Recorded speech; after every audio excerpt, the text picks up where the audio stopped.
안녕하세요. 오늘도 시청해주셔서 감사드리고요. 바로 사연 읽어보겠습니다. 사람의 그릇은 정해져 있죠. 하지만 희한하게도 결혼 전에는 그런 것이 잘 안 보입니다. 사소한 것에 의심을 가지고 자기 뜻대로만 움직여야 되는 그릇, 심성, 그런 사연입니다. 안녕하세요. 저는 30 중반의 어린이집에서 교사로 일하고 있는 여성입니다. 시기는 말할 수 없지만 몇 년 전에 결혼했던 남편과 이혼을 했습니다. 여자의 촉이란 참 대단하죠.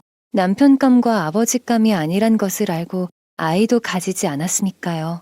이혼을 할 당시에 전 정말 힘든 시간을 보냈습니다. 웃기지 마. 잡아떼면 다야? 내가 다 봤어. 보긴 뭘 봐. 아무것도 없었는데 이상한 소리 하지 마. 남편은 저를 세상 파렴치한 여자로 만들었습니다. 확실하지도 않은 일로 말이죠. 그 전에 부부 생활을 하면서 많은 걸림돌들이 있었지만 그것들은 사실 이혼 사유가 되지는 않았습니다. 세상 사람들 모두가 안 맞고 서로 사랑하며 맞춰가는 것이 부부라 생각했으니까요. 그러나 제 인생이 망가질 위기에 놓이니 저를 망치려는 남자의 눈빛에 결국 전 남편은 내 사람이 아니란 것을 깨닫게 되었죠. 남편은 평범한 중소기업을 다니는 직장인이었습니다. 아는 지인과 함께 찍은 사진을 남편이 보고 소개해달라고 해서 자리가 마련되었죠. 첫 만남은 그저 그랬습니다. 저에게 반한 남편은 애정 공세를 열심히 했고 그 마음이 다 2년 만에 결혼까지 했죠. 결혼 초반의 시댁은 저를 매우 반겼습니다. 제가 어린이집 교사라서 아이들을 잘 돌볼 거라 생각하니 벌써부터 뿌듯하셨던 거죠. 제가 아이들을 좋아하는 것 또한 마음에 들어 하셨습니다. 요즘 젊은 여자들 애들이 울면 그렇게 싫어들 하던데 애를 좋아한다니 정말 좋은 짝을 만나서 다행이다. 아이들을 좋아한다는 것도 하나의 복이야. 남편에게는 위로 2명의 형이 있고 아래로 막내 동생이 있는데 모두가 남자다 보니 시부모님은 며느리를 빨리 보고 싶어 하셨습니다. 아이들도 빨리 낳았으면 하셨죠. 일찍이 결혼한 큰형님과 작은형님은 결혼 3년 차에 접어들었음에도 아이를 낳고 있지 않다고 했습니다. 큰형님은 몸이 안 좋아서 몇 번 유산이 됐다고 했고 작은형님은 아이를 원래 잘 못 본다고 하면서 저를 부러워하더군요. 그래서인지 시모는 제 옆에서 작은형님을 보며 말하곤 했습니다. 어떻게 천사 같은 아기를 안 예뻐할 수 있는지 모르겠다. 마치 작은형님에게 들으라는 듯이요. 그러면 저도 웃으며 말했습니다. 애들이 좋아서 어린이집 교사로 일하고 있지만 애들을 더 많이 접하다 보니 마냥 예쁘지만도 않아요. 오히려 더 힘들고 아이를 낳는 것을 고민하게 되거든요. 그렇게 말하면 시부모님은 표정이 안 좋아지시고 작은 형님은 제게 고생이 많다고 말을 해주곤 했습니다. 실제로 전 아이를 일찍이 낳을 생각이 없었습니다. 낳기야 하겠지만 정말 준비가 된 상태가 아니라면 낳을 생각은 없었죠. 오히려 애들을 가까이서 접하다 보니 얼마나 책임이 동반되는 일인지 잘 알았거든요. 그 후로 결혼 이야기가 오갔고 만나는 자리가 생길 때마다 시모는 말했습니다. 살림이란 건 같이 하는 거야. 서로 많이 도와야 하고 희생해야 하는 거고 나는 절대 옛날 사람이 아니니까 너무 걱정 마라. 시모는 자기가 꽉 막힌 사람이 아니라는 것을 여러 번 강조했고 남편에게는 결혼해서 살림도 같이 하고 아내를 많이 도와야 하는 거라고 했습니다. 게다가 아이를 낳는 것 또한 급하게 가질 생각하지 말고 일하면서 준비가 되면 가지라 하셨죠. 적어도 시모가 저렇게 말하는 건 정말 가부장적이지 않은 집안이구나 싶었으니까요. 남편 또한 그런 어머님이 자랑스러웠는지 우리 엄마 같은 시어머니 만난 걸 보고로 알라고 했죠. 그걸 생색내야 하나 싶었지만 그래도 좋은 인연을 만난 게 어디인가 싶었습니다. 그 뒤로는 결혼식을 준비하면서 남편과 이런저런 대화를 했고 대뜸 생활비 이야기가 나왔습니다. 생활비는 한 달 생활비 통장을 만들어서 그 안에 반반 수익을 넣어 쓰고 나머지 돈은 각자 알아서 관리하자. 남편은 결혼 전부터 아내들에게 생활비 받아 쓰는 남편이 되고 싶지 않다고 했습니다.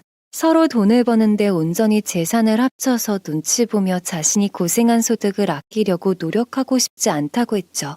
저도 그 말에 동의했습니다. 그렇게 한 달 생활비 200에서 300 정도만 각자 반반 생활비 통장에 넣고 나머지 돈은 알아서 자유롭게 쓰기로 했죠. 그렇게 대화가 잘 통하는 상태에서 식을 올리고 부부가 됐습니다. 그런데 왜 결혼을 하고 나니 안 맞는 부분들이 조금씩 나오는 걸까요? 얼마 지나지 않아 저희 집안 사촌 동생이 청첩장을 보내왔습니다. 제가 결혼하고 6개월 차로 결혼을 하게 됐죠. 사촌 동생은 과거 저와 같이 작은 액세서리 사업을 했던 사이였습니다. 그래서 일을 하면서 같이 자취도 해서 워낙 돈독했죠. 그 당시 고생했다가 서로 다른 길을 갔기 때문에 항시 만나면 추억들이 많았습니다. 그런 소중한 인연이 결혼을 하니 저 또한 기뻤고 남편을 데리고 식장에 갔어요. 그런데 제가 현금으로 50만 원을 뽑는 걸 보고 남편이 놀라서 묻는 겁니다. 뭐야, 왜 50만 원을 뽑아? 축의금으로 50만 원 넣으려고. 남편은 놀라서 기업 회장들이나 손 큰 사람들이나 50만 원을 축의금으로 넣지 평범한 어린이집 다니는 직장인 여자가 무슨 50을 넣냐는 겁니다. 저도 원래는 지인들 결혼식 가서 축의금을 50만 원까지는 안 넣는다고 했습니다. 하지만 이 친구는 소중한 인연이고 우리 결혼식 때도 저에게 축의금 50만 원을 보냈다고 했죠. 남편은 축의금 명단에 없었다고 무슨 말이냐고 하더군요. 보통 축의금 넣으면 부모님한테도 돈이 가잖아. 부모님 손님들이 더 많아서. 그래서 따로 나한테 통장으로 넣어줬었어. 거기다 신혼집에 들어가고 커피 기계까지 보내줬다고 해서 그제야 남편은 기억하더군요. 집에 커피 머신 선물한 그 사촌이냐면서요. 아, 그런 거였어? 난 커피 기계만 보냈길래 축의금은 안 내고 이걸 대신하나 했네. 남편은 축의금 명단에 사촌 이름이 없어서 몰랐다면서 이미 50을 받은 거였냐며 뒤늦게 납득을 하는 눈치였습니다. 그런데 그날의 일을 남편이 시댁에 말을 했었나 봅니다. 저는 완전히 잊고 있다가 시댁에 갈 일이 있어서 갔는데 형님들과 아주버님, 시동생까지 다 있는 자리에서 시모가 말하는 겁니다. 아, 참 얘기 들었다. 셋째가 통이 크더라. 사촌 결혼하는데 축의금을 50이나 했다며? 시모의 말에 다들 놀라서 저를 쳐다보았습니다. 정말 50만 원이냐 했냐고 묻는데 그렇다고 했습니다. 워낙 각별한 사이라고 설명까지 덧붙이면서 말이죠. 아무리 각별해도 친자매나 남매도 아닌데 50만 원씩이나 하냐며 대단하다고 하는 겁니다. 그런 와중에 시동생이 저를 보고 그러더군요.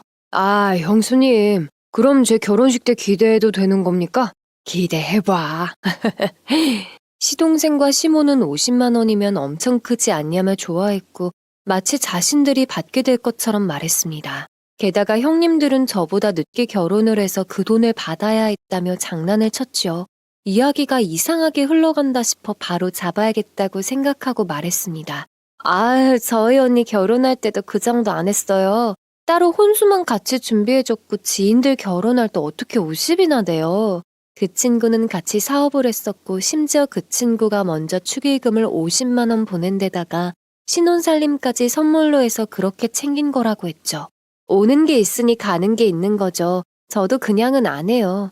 워낙 저를 잘 챙겨준 사촌이라고 했습니다. 그제야 시모가 그런 거였냐며 어색하게 웃더군요. 남편은 웃으면서 그 부분까지는 말을 안 했었다고 같이 웃는데 참 어이가 없었습니다.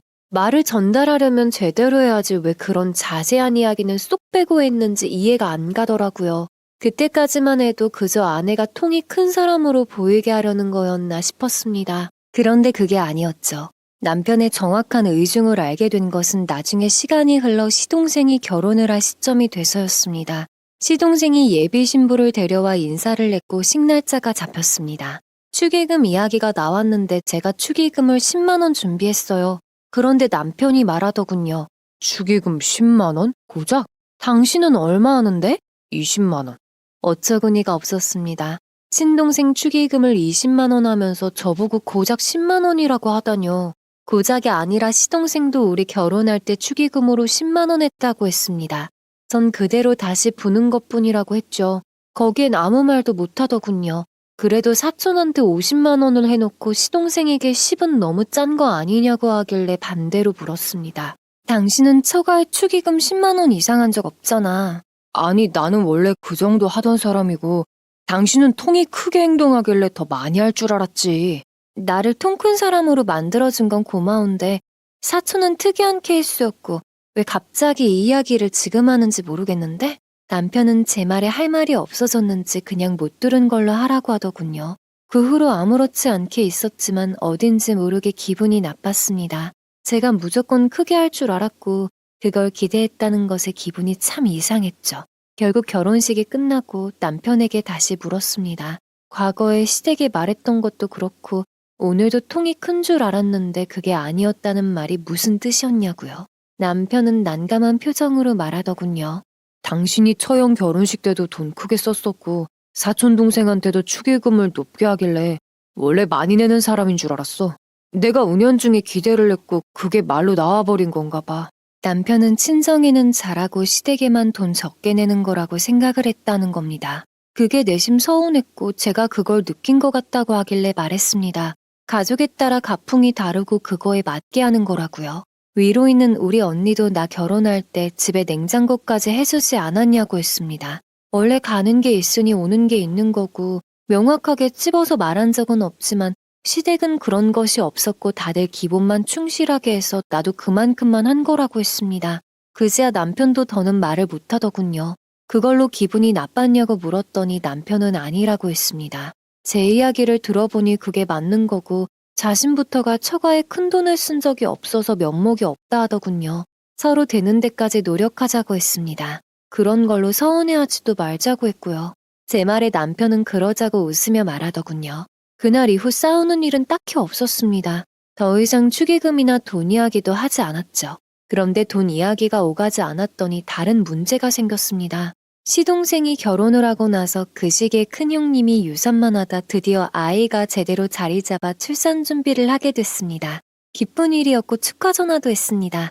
특히나 큰형님은 그동안 여러 번 아이를 보내느라 마음고생을 했던 분이기에 따로 임산부 몸에 좋은 음식도 챙겨 보냈죠. 남편에게 같이 할 생각 있냐고 했더니 남편은 뭘 그런 것까지 하냐고 하더군요. 그래서 저 혼자 그냥 재선해서 보냈습니다. 나름 같은 며느리 입장에서 보낸 것이었고 아주버님이 고맙다고 전화가 와서 남편은 내심 뿌듯해 하더군요. 그리고 얼마 지나지 않아 동서가 아이를 가졌습니다. 축하 전화를 했고 같이 만나서 식사도 했습니다. 그런데 얼마 뒤에 동서가 연락이 와서 말하는 겁니다. 형님, 저 솔직히 서운해하지 않으려고 했는데 아무래도 서운해서 그냥 말할게요. 동서는 큰형님이 아이 가지고 나서 바로 전화도 하고 몸에 좋은 것들을 선물로 보냈다면서 왜 자신에게는 보내주지 않았냐고 하는 겁니다. 전 당황했지만 그걸로 서운해할 줄은 몰랐다고 했습니다. 큰형님은 몇 번의 유산 끝에 겨우 들어선 아이였고 몸조리 잘하시라고 보낸 것이었다고 했죠. 이미 젊고 아이도 잘 들어선 동서에게 그런 선물을 할 생각은 못했다고 했습니다. 그러나 동서는 그래도 서운한 건 서운한 거라고 하더군요. 임신한 시기는 워낙에 예민한 시기이기 때문에 이해하려고 노력했습니다. 결국 동서에게도 보냈고 그제야 감사하다며 연락이 왔죠. 그때 느꼈습니다. 모든 선물을 하려거든 다 돌려야 한다는 것을요. 그래서 출산을 하고도 아이 옷을 보낼 때 같은 브랜드의 같은 디자인의 제품들을 각자 집안에 보냈습니다. 그런데 동서가 전화가 와서 말하는 겁니다. 형님 저 서운해요. 첫째 형님 인스타에 올라온 사진 봤어요. 디자인이 너무 차이가 나던데요? 큰형님은 딸을 낳았고 동서는 아들을 낳았습니다. 같은 아이라도 성별이 다르니 좀 더 어울리게 큰형님은 화려한 디자인을 보냈고 동서에는 심플한 디자인을 보냈죠. 가격은 똑같은 것이었습니다. 그런데 디자인 가지고 저보고 서운하다고 자신한테 보내는 것은 너무 쉽게 고른 거 아니냐고 하는 겁니다. 디자인 가지고도 이렇게 서운해하면 어쩌냐고 했습니다. 그러자 동서는 다시는 이런 전화 안 하겠다고 끊어버리더군요. 답답할 노릇이었습니다. 남편에게 그 이야기를 했더니 그냥 무시하라고 하더군요. 그런 거에 일일이 대응해주면 한도 끝도 없다고요. 결국 그날 이후로 아이들 선물은 일절 보내지 않았습니다. 말 나올까 봐서 큰형님이든 동서든 둘 다 보내지 않았죠. 어이가 없는 건 마음을 쓰면 쓰는 대로 더 불평이 나온 데 비해 안 쓰면 오히려 조용하니 말이 안 나오더라고요. 그때부터는 그저 아무것도 안 하는 게 이득이구나 싶은 생각도 들었습니다. 그런데 아이들이 크기 시작하면서 또 다른 문제가 생겼습니다. 그것은 제 직업 때문에 생긴 고충이었죠. 일을 하다 허리가 삐끗해서 일주일간 일을 쉬게 됐습니다. 어린이집에서 도저히 애들을 볼 수 없는 상황이었죠. 그런데 그때 동서가 연락이 와서 정말 어이없는 부탁을 하는 겁니다. 형님, 제가 이번에 애 낳고 처음으로 친구들이랑 여행을 가려고 해요. 남편이 허락을 해줘서요. 그래서 그런데 형님이 애 좀 맡아주실 수 있을까요? 하다 애를 맡아달라니. 그것도 허리가 삐끗해서 지금 상태가 안 좋은 사람한테. 그럴 수 없다고 했습니다. 제 일도 바쁘고 여행을 갈 거라면 애를 데리고 가라고 했죠. 그런데 동서가 친구들이 다 미혼이라서 애를 데려오지 말라고 했다는 겁니다. 남편은 뒀다 뭐 하냐고요. 진짜 그 말 듣고 너무 화가 났는데 어쩌겠어요. 지들은 유부녀가 아닌걸요. 애도 없고 엄마가 아니니 이해를 못 해주는 거겠죠. 그치만 형님은 이해하시잖아요. 동서 그 친구들 말에 서운할 수는 있지만 그래도 이건 아니지. 서방님도 있는데 왜 내가 애를 맡아줘? 에이, 형님은 잘 아시잖아요. 우리 남편은 암만 아빠라고 해도 형님보다 못하죠. 네? 게다가 형님은 애가 좋아서 어린이집 교사 되셨다면서요. 애교를 떨듯 말하는 동서에 저는 거절했습니다. 낮에 애들 보며 일하는데 저녁에까지 와서 애를 볼 수는 없다고요. 게다가 지금 허리 상태도 안 좋아서 애 들어 앉지도 못한다고 했습니다. 그제야 동서는 한숨을 쉬며 말하더군요. 제가 쉰다고 해서 애들한테 여행을 가자고 했는데 다 취소해야겠다면서요. 그게 마치 제 탓인 것처럼 말하길래 긴 말 안 하고 물으라고 했습니다. 그게 왜 나 때문이냐, 왜 내 탓을 하냐고 따지기도 기운이 없었죠. 그대로 전화를 끊었고 일주일 요양하다 다시 복귀하게 됐습니다. 허리가 하루아침에 확 나아지는 것이 아닌지라 완전히 회복한 것은 아니었지만 물리치료를 받아서 조금은 나아져 일을 시작할 수 있었죠. 그런데 이번에는 큰형님에게서 연락이 왔습니다. 새 가족이 금토일 2박 3일로 여행을 다녀오자고요. 제 허리가 나을 때까지 기다렸다는 겁니다. 저는 고민이 됐지만 남편은 가자고 했습니다. 시댁에 애들이 생기면서 남편은 애들 구경하는 것을 그렇게 좋아했거든요. 그 와중에 작은 형님이 떠올라 물었습니다. 작은 형님한테는 혹시 물어봤어요? 물어봤지. 일하느라 지쳐서 주말엔 집에 있고 싶다더라. 우리끼리 가라고 해서 알겠다고 했어. 그렇게 큰형님네와 동서네와 함께 강릉을 갔습니다. 2박 3일이라 밤에 출발하다 보니 여간 힘든 게 아니었죠. 예상은 했지만 형님과 동서는 더 돌아다니고 싶어하고 아이들은 계속 울고 남편들은 피곤해서 쉬고 싶어 했습니다. 둘째 날 일정에 결국 남편과 저는 쉬겠다고 했습니다. 그런데 큰아주버님도 서방님도 쉬고 싶다는 겁니다. 쉴 거면 애들 좀 봐줘. 나 큰형님이랑 요 앞에 바닷가 카페 좀 갔다 올게. 여기 오면 꼭 그 카페 가고 싶었어. 나 혼자 해보라고? 형님 있으니까 괜찮아. 육아 고수가 옆에 있는데 뭔 걱정이야. 동서의 말에 큰형님도 큰아주버님께 아이를 맡겼고 둘이서 호텔을 벗어났습니다. 그런데 아빠들만 남으니 애들이 하도 울어대고 자꾸 저에게 어떻게 해야 하냐고 묻는 겁니다. 큰 시조카를 안고 달래는데 애가 그치니 서방님이 제 옆에 작은 시조카를 앉혀놓았습니다. 그것을 시작으로 남자 셋은 거실로 가서 TV를 보고 있고 저 혼자 육아를 하고 있었죠. 와중에 남편은 TV를 보다 잠들어서 코나 골고 있고 한숨밖에 안 나왔습니다. 그러다 늦은 저녁이 돼서 시조카 둘이 싸움이 붙었습니다. 마침 작은 애가 물건을 빼앗으며 머리를 쥐어박길래 말리면서 그러는 거 아니라고 했고 나름 훈계를 하고 있었는데 때마침 큰형님과 동서가 돌아왔습니다. 상황을 보더니 동서가 갑자기 소리치는 겁니다. 뭐 하시는 거예요? 저보고 왜 애를 혼내냐고 따지길래 상황을 이야기했습니다. 먼저 손을 올리기에 훈계를 좀 한 것이라고 말이죠. 그런데 애를 데리고 자기 묵는 방으로 쏙 들어가 버리는 겁니다. 처음엔 동서가 무언가 오해를 하는 것 같아 설명하려 했으나 문을 노크에 두드려도 대답이 없길래 결국 포기했습니다. 너무 지치고 설명하기도 짜증이 났죠. 무엇보다 여태 애 맡아준 사람한테 고맙다는 한마디도 없이 애를 뺏어가면 제가 뭐가 됩니까? 저도 기분이 상해서 더 말을 얹지 않았고 남편들은 자고 먹느라 상황에 대해선 몰랐습니다. 강릉에서 올라와 집으로 도착하고 나서야 한숨 돌리는데 늦은 밤에 갑자기 동서로부터 연락이 왔습니다. 전화를 받자마자 저보고 서운하다며 우는 겁니다. 형님 정말 어떻게 그렇게 하실 수가 있어요? 동서는 대성통곡을 했습니다. 왜 차별하냐면서요. 어린이집에서도 그렇게 행동하냐고 나중에는 아예 따지기 시작하더군요. 어린이집 교사가 그러면 안 되는 거라면서 교사 자질이 없다는 둥 학부모였다면 난리 났을 거라고 하는데 열이 확 올랐습니다. 결국 저도 화가 나서 소리쳤죠. 사람이 말을 어떻게 그래. 듣자 하니까 너무하네. 잘못한 걸 가르치는 것도 어른의 몫이야. 하루 종일 애 맡겨놓고 놀다 들어와서 고생한 나한테는 고맙다는 말 한마디 없이 그렇게 나온다고? 교사 자질이 없어? 앞으론 나한테 절대 맡기지 말라고 했습니다. 나도 좋은 일 해놓고 안 좋은 소리 듣고 싶지 않다고 했죠. 그런데 저보고 쓴소리조차 들을 줄 모른다면서 대체 어떻게 어린이집 교사가 됐는지 모르겠다고 악담을 하더군요. 자기가 오죽하면 이러겠냐고 짜증을 내고 소리까지 지르는데 앞으로 나한테 전화하지 말라고 소리치고 끊어버렸습니다. 그날부터 전 일절 동서의 전화를 받지 않았습니다. 문자도 받지 않았고요. 사과라도 하기 전까지는 절대 받아줄 생각이 없었죠. 아니나 다를까 문자로 속이 좁다며 뭐라 안 좋은 말들을 보내놨길래 남편에게 그대로 보여줬더니 그냥 보지 말라고 하더군요. 이렇게 싸울 거면 그냥 멀리 하라고요. 나름 며느리들끼리 사이좋게 지내려 했던 것이 이렇게 된 것 같아 씁쓸하면서도 앞으로는 그저 신경 쓰지 말고 살자 생각했습니다. 그런데 동서가 조용하니 남편이 거슬리는 행동을 하기 시작했습니다. 강릉에 갔을 때부터 남편도 마음에 안 들었지만 그게 뒤늦게 더욱 드러나기 시작했죠. 부부끼리 같이 사는 것이니 각자 맡은 가사 분담이 있는데 결혼 1년 차만 해도 그 규칙을 잘 지켰습니다. 어설프긴 했지만 그래도 노력하는 모습이 기특해 좋게 보았죠. 그러나 2년이 지나면서 점점 살림에 손을 안 대기 시작하더니 겨우 하는 겁니다. 한 번은 빨래를 일주일 동안 안 돌리기에 제가 3일에 한 번은 돌리자고 했습니다.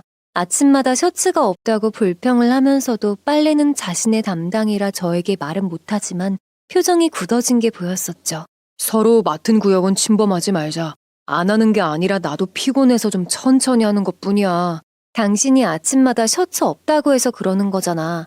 양말도 없다고 하고 빨래를 돌려야 새로 입을 것들이 나오지. 안 그래?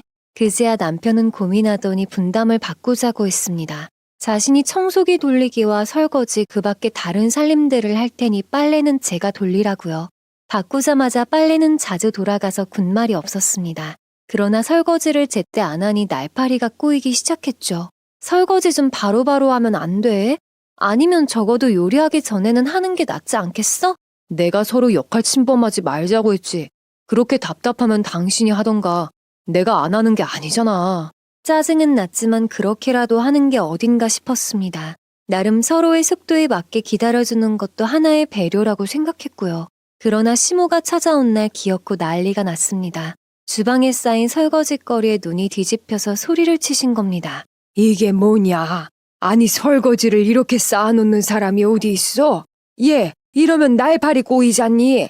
시모는 당연히 제가 설거지를 한다고 생각했는지 바로 따져 물었고 저는 대답 대신 남편을 바라보았습니다. 남편이 눈치를 보듯 어색하게 웃으며 시모를 말리더군요. 아 엄마 그거 내 역할이야. 설거지는 내 분담이라서 좀 늦게 하는 거야. 네가 설거지를 한다고? 자기가 요리하고 내가 설거지하고. 남편이 맡은 역할과 제가 맡은 역할이 있다고 말씀드렸습니다. 시모는 당연히 더는 말을 얹지 못했습니다. 결혼 전부터 살림은 서로 도우며 함께하는 거라고 했고 저한테는 후회할 일 없을 거라 했으니까요. 우리 집안은 시집살이도 없을 거라 말했던 분이니 한숨을 쉬시며 남편에게 설거지는 좀 빨리 하라고 하더군요. 이렇게 두면 날파리 꼬인다고요. 자기 아들 가정교육 제대로 못 시킨 것에 대해서 인정하기가 힘든 눈빛이었죠. 그 뒤로 시모는 집에 올 때마다 잔소리를 하기 전에 누구 분담이냐고 저에게 묻곤 했습니다. 그때마다 대부분 제 분담이 아닌 남편 분담이라 잔소리는 쏙 들어갔죠. 그러나 시모가 그렇게 말하지 않아도 제가 답답해지기 시작했습니다. 남편이 살림하는 것과 제가 하는 것은 천지 차이였어요. 남편이 해놓아도 엉성해서 결국 제가 한 번 더 마무리하듯이 하게 됐으니까요. 그러다 어느 날 제가 폭발을 하고 말았습니다. 어린이집에서 일하다 정말 피곤해서 녹초가 된 날이 있었는데 남편이 전화를 해서 말하는 겁니다. 자기야 나 감자 넣고 고추 참치 넣은 김치찌개가 너무 먹고 싶은데 오늘 해줄 수 있어? 나 너무 피곤해. 가서 해줄 테니까 감자랑 들어갈 야채만 좀 다듬어놔. 뭐? 왜 집에 야채 다 떨어졌어? 남편은 그게 아니라며 기분이 나쁘다는 겁니다. 먹고 싶다는 음식 해달라는데 그거 하는 게 그렇게 힘들어서 미리 야채를 손질해 놓으라 명령을 하냐고 말이죠. 당신이 나한테 아랫사람 부리듯 명령했잖아. 내 말투가 기분이 나빴다는 거야? 말투도 기분이 나빴고 사랑하는 남편이 좀 먹고 싶다는데 그렇게 미리 해놓으라고 말하는 것도 기분 나빴고. 순간 저도 화가 나서 말했습니다. 일하고 집에 와서 바로 요리하는 게 어디 쉬운 줄 아냐고요. 그러나 남편은 사랑하는 배우자에게 그렇게 행동하는 거 아니라는 식으로 말했습니다. 난 당신을 사랑해서 내 배우자라서 힘들어도 가서 먹고 싶다는 요리를 해주는 거야. 내가 피곤하면 당신 입장에서도 도와주고 싶지 않아? 남편은 결국 김치찌개 안 먹고 만다고 소리를 쳤습니다. 그 순간 저도 화가 나서 더 이상 말을 하지 않았어요. 매일 저녁 반찬과 식사가 당연히 나오는 것이 아니고 누구에게는 돈 받고 하는 일인데 이걸 너무나 당연시 여기는 남편에게 알려줘야 할 필요가 있다고 생각했죠. 게다가 가사를 서로 분담해도 남편이 하는 분량과 제 분량은 큰 차이가 났습니다. 그래서 제안했어요. 당신과 싸우고 싶지 않다고요. 우리 가사 도우미 좀 쓰자. 뭐, 이 작은 살림에 뭐하러 가사 도우미를 써? 매일 쓰자는 게 아니야. 일주일에 두세 번만 불러서 간단하게 하는 도우미들 많아. 주변에 결혼한 친구들이 아이 낳고 주에 2번은 가사 도우미를 쓰면서 많은 혜택을 받다고 들어서 잘 알고 있었습니다. 그 말을 했더니 남편은 그럴 돈이 어디 있냐고 따지는 겁니다. 그 돈을 쓸 바에 조금 더 부지런히 움직이는 게 낫겠다. 그렇게 살림하기가 싫어? 하기 싫은 걸로 따지면 당신이 나보다 더 하기 싫어하잖아. 안 그래? 남편은 말문이 막혔는지 더 이상 말을 잇지 못했습니다. 본인도 알고 있었죠. 저보다 하는 양이 다르고 어설프고 귀찮아한다는 것을요. 그러나 그 돈은 절대 감당 못한다고 했죠. 해서 제가 돈을 내겠다고 했습니다. 제 말에 남편은 그런 곳에 돈 쓰는 게 아깝지 않냐고 돈 귀한 줄을 모른다고 훈계를 하더군요. 물러서지 않았습니다. 나는 피곤하고 힘들고 그렇게라도 해야겠다고 말이죠. 그런데 그 말을 남편이 시모에게 했나 봅니다. 낮에 일을 하고 아이들이 낮잠을 잘 시간에 갑자기 시모에게서 전화가 오더군요. 애를 낳은 것도 아니고 대체 가사 도우미가 왜 필요하냐? 같이 하면 되지 그것 하나 하기 싫다고 가사 도우미를 쓰려 해? 아무리 내가 참으려고 해도 이해할 수가 없어. 시모는 남들처럼 남편이 안 도와주는 것도 아니고 살림할 게 뭐 그리 많다고 하기 싫어하냐고 했습니다. 마음 같아서는 당신 아들이 이런 식으로 살고 있다. 도움이 되지는 못할 망정 방해만 된다 등등 할 말이 많았지만 하지 않았습니다. 아무리 그래도 남편의 어머니인데 자식 험담을 해봤자 좋을 게 없을 테니까요. 대신 그날 저녁 퇴근하고 집에 들어가서 남편과 아주 대판 싸웠습니다. 그걸 꼭 시어머니께 말씀을 드려야 했냐. 우리 사이에 해결할 일이었는데 왜 시어머니까지 끌어들이냐 했죠. 그러나 남편은 정말 충격적인 말을 했습니다. 네가 생각하기에도 가사 도우미 쓰자고 한 건 너무 속보이는 행동이었지? 눈치가 보여서 엄마한테 말 한마디도 못했다며. 그제 알아차렸습니다. 시모가 낮에 저와 통화를 하고 남편에게 다 말했다는 것을요. 배려 차원에서 말 얹지 않은 것을 그렇게 눈치 보는 것으로 봤다니 참 씁쓸했습니다. 한편으론 맞는 말이었죠.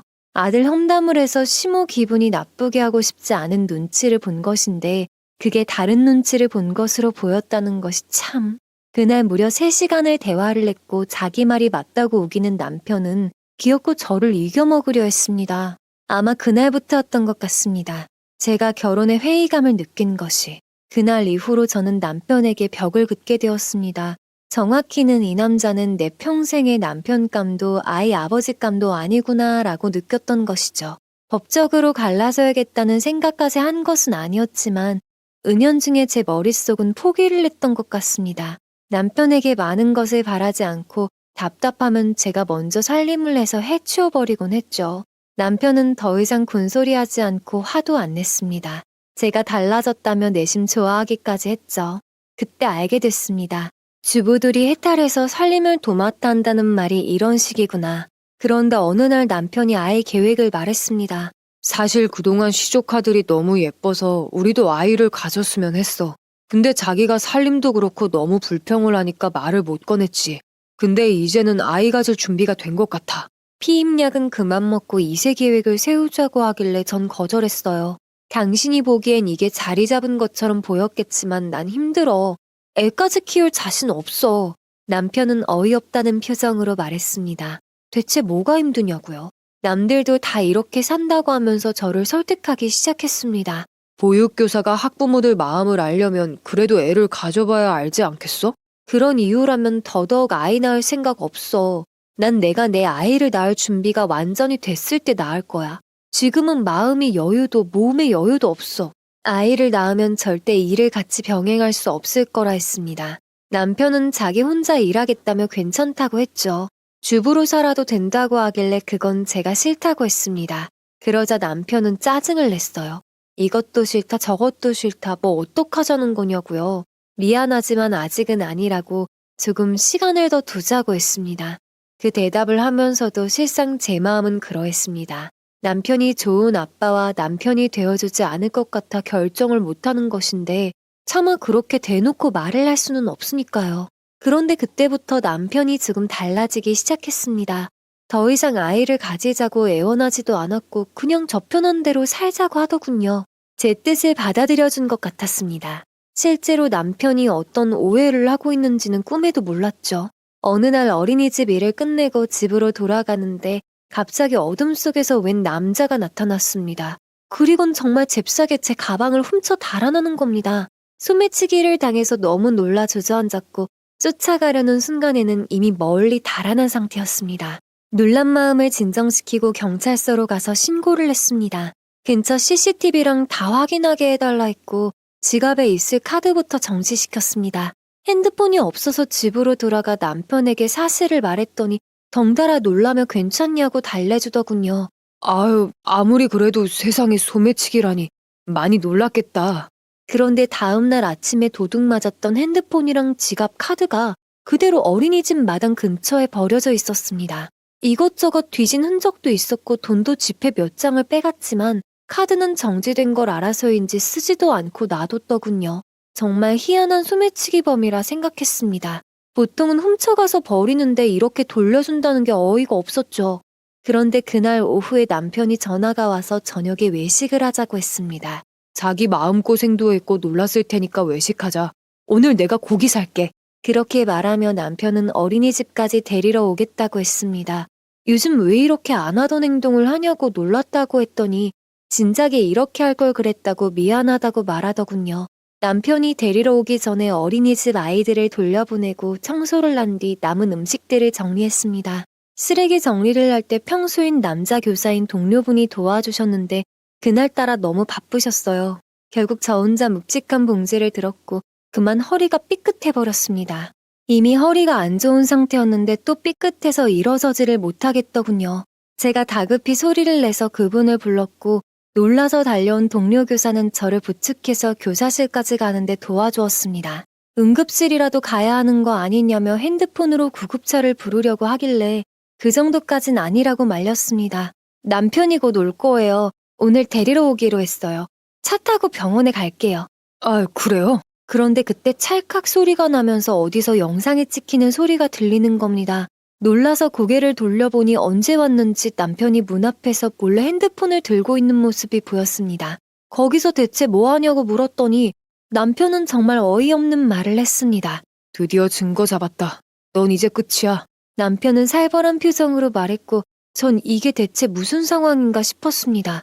옆에 있던 동료 교사도 대체 무슨 일이시냐고 물었고 남편은 시침이 떼지 말라며 저와 그 교사에게 화를 내기 시작했습니다.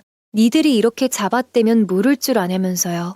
설마 이 교사와 저를 상간으로 오해하는 건가 싶어 남편에게 물었고 남편은 오해 같은 소리 하지 말라며 말했습니다.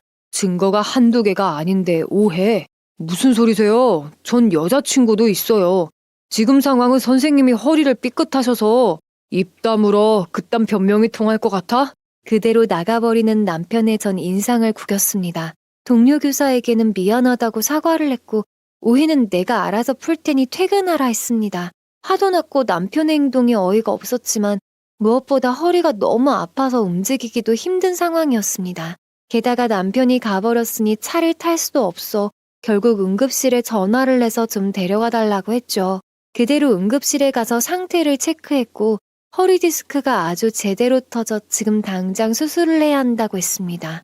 보호자 동의가 있어야 한다고 해서 남편에게 전화를 했지만 남편은 받지 않았습니다. 결국 친정에 전화를 해서 사정을 이야기했고 엄마가 달려오셔서 겨우 수술을 했습니다. 시술 같은 간단한 수술이어서 다행히 입원까지는 하지 않았어요. 그러나 집으로 가려는 저를 붙잡고 엄마는 말씀하셨어요. 상황이 그렇게 된 마당에 가서 뭐하니? 집으로 가자. 지금 가봤자 제대로 케어도 못 받을 것 같은데 뭐. 엄마는 남편이 정신 차리고 빌러 올 때까지 그냥 친정에 있으라 했습니다. 그 말에 저도 그게 낫겠다고 생각을 했고 친정으로 갔습니다. 근데 저녁 늦게나 돼서야 남편이 전화가 와서 소리치는 겁니다. 내가 네 인생 망칠 거야. 너 끝장낼 거라고. 대체 무슨 오해를 하는 거야? 말도 안 되는 소리 좀 하지 마. 아니라고, 아니야. 나 수술까지 받고 나왔어. 나랑 결혼해놓고 딴 남자랑 즐겼잖아. 그래서 애도 안 낳으려고 하는 거잖아. 내가 모를 줄 알아? 남편은 제가 아무리 설명하고 아니라 해도 듣지 않았습니다. 그동안 모아놓은 증거가 있다면서요.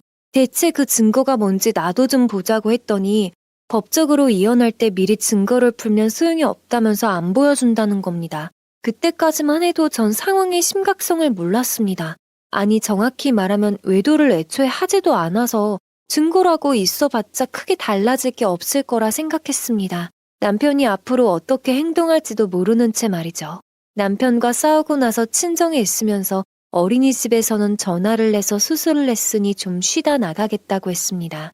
원장님은 걱정 말고 몸조리 잘하고 돌아오라고 했죠. 그러나 이틀이 지나고 원장님이 다급히 전화가 와서 물었습니다.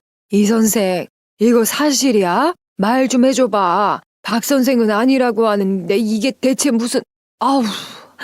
원장님이 대체 뭐 때문에 그러나 싶어 어린이집이 운영하는 학부모들 보고용 어플로 들어갔습니다. 그런데 거기에 저와 그 동료 교사분이 함께 있는 사진과 허리를 붙잡고 부축해주는 사진이 올라와 있는 겁니다. 게다가 그분과 제가 외도하는 사이라면서요.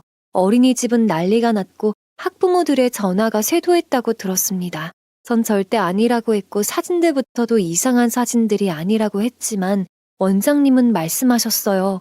이 선생, 이런 구설수에 오르면 아니라고 해도 학부모들은 불안해해요. 명확하게 아니라는 걸 알려줘야 해요. 억울하다 못해 화가 났습니다. 죄를 지은 것이 없는데 죄를 안 지은 증거를 대라니 차라리 죄 지은 증거를 찾는 게 낫죠. 대체 이걸 어떻게 해결해야 하나 싶었고 가족들에게 말하니 다들 남편이 제정신이 아니라며 법적으로 변호사를 찾아가라고 했습니다. 그래서 전 급한 마음에 찾아갔고 그제서야 사태의 심각성을 깨달았습니다. 변호사는 미리 반박할 증거들을 다 모아놔야 한다고 했습니다. 보통 이런 경우 실제 사회가 아님에도 한번 알려져 버리면 그렇게 믿는 분들이 많아요. 그래서 일하기 힘들어지고 사회적으로 힘들어지는 분들이 많습니다. 이든 아니든 그걸 노리고 이런 거짓 정보를 뿌리기도 하고요. 내가 아니면 떳떳할 거라 생각했던 마음은 사라졌습니다. 내가 돌보고 가르치는 아이들의 학부모들이 저를 그렇게 오해한 채로 살아간다고 생각하니 억장이 무너지는 순간이었어요. 남편이 올린 사진에 대해 설명하는 글을 어플에 공개적으로 올렸고 그 동료 교사분은 결혼할 여성분도 있다고 말했습니다. 그리고 원하시면 의심되시는 모든 학부모님들께 어린이집에 있는 CCTV들을 전부 오픈해서 보여드릴 생각도 있다고 했죠. 떳떳하다고 했고 외도를 저지르지도 않았는데 저지르지 않은 증거를 대라니 너무나 억울하다고 했습니다. 그 후로 변호사가 시킨 대로 남편과 통화를 했습니다. 내가 아이를 가지지 않으려고 했던 이유는 그동안의 결혼 생활에 있어서 이러한 문제들 때문에 당신이 남편감도 아이 아빠감도 아니라 생각해서였다고요. 그래서 마음이 뜬 것은 사실이었지만 외도는 한 적이 없었고 애초에 상간을 저지를 시간도 없었다고 했습니다. 그러나 남편은 웃기지 말라며 소리쳤습니다. 가사 도우미를 쓰겠다고 하질 않나, 아이도 안 낳겠다고 하질 않나. 전부 다 몸이 닿는 것도 달라졌고 그 교사랑 어울리느라 그런 거잖아. 내 아이 낳으면 이혼도 못할 것 같으니까. 그럼 그거 말고 내가 외도한 증거는 어딨는데? 없잖아. 한 적도 없는데 증거가 있을 리가 없지. 남편은 그제야 자신이 오해했다는 것을 알아차렸는지 우물쭈물대기 시작했습니다. 전 이혼하자고 통보했고 전화를 끊어버렸죠. 그리고 녹취 기록을 학부모들이 보는 그 어플 페이지에 올렸습니다. 저는 떳떳하며 이런 오해가 생긴 것에 매우 유감이라고 하면서요. 그제야 학부모들은 남편에 대해 안 좋은 말들을 하기 시작했고 여론은 서서히 돌아오는 듯 했습니다. 고작 저런 걸로 지금 외도를 의심한 거냐면서 어처구니가 없다는 글들이 달렸죠. 그러나 끝까지 믿지 않고 저를 상간녀라고 하는 학부모들도 있었습니다. 이런 사람에게 교사의 자격은 없다면서 해고하라고 말했죠. 대체 어떻게 해야 해결이 될까 고민을 했습니다. 그때 경찰서에서 연락이 왔습니다. 소매치기 당했던 그날의 범인을 잡았다고요. 그런데 그 범인이 돈을 돌려주겠다면서 사정이 있었다는 겁니다. 바로 경찰서로 달려갔고 전혀 예상치 못한 말을 듣게 됐습니다. 돈 돌려드릴게요. 전 정말 돈을 노린 게 아니었습니다. 저 소매치기범 아니에요. 알고 보니 범인은 흥신소 직원이라고 했습니다. 의뢰인들이 시키는 일에 따라 사람 조사를 하는데 남편이 제 뒷조사를 내서 증거를 잡아달라 했던 겁니다. 증거들은 99% 핸드폰에 있기 때문에 핸드폰을 훔치기 위해 소매치기를 가장하고 접근했던 것이죠. 그러나 막상 핸드폰을 가져갔으나 내역을 보니 증거는 하나도 찾을 수가 없었던 겁니다. 결국 허탕이 되어 다음날 어린이집 문 앞에 버려두고 간 것이었죠. 그제야 전 정신이 번쩍 들었고 그날 제가 소매치기를 당하던 시점의 모습이 들어있는 CCTV 영상을 받을 수 있냐 물었습니다. 다행히 영상을 얻을 수 있었고 그 영상과 함께 남편이 의뢰했던 사실의 기록이 담긴 서류들과 증거들을 학부모들이 보는 페이지에 올렸습니다. 그제야 여론은 완전히 바뀌었고 남편을 험담하는 이들로 넘쳐났죠. 그대로 이혼 소송 준비를 했습니다. 거기에 명예훼손까지 넣어 남편을 고소했고요. 고소장이 날아가자 남편은 난리가 났고 시댁도 시끄러워졌습니다. 시모는 연락이 와서 소리쳤습니다. 네가 바람 펴놓고 이제 와서 명예훼손이라니 제정신이냐? 제가 바람 폈다는 증거가 어디 있나요?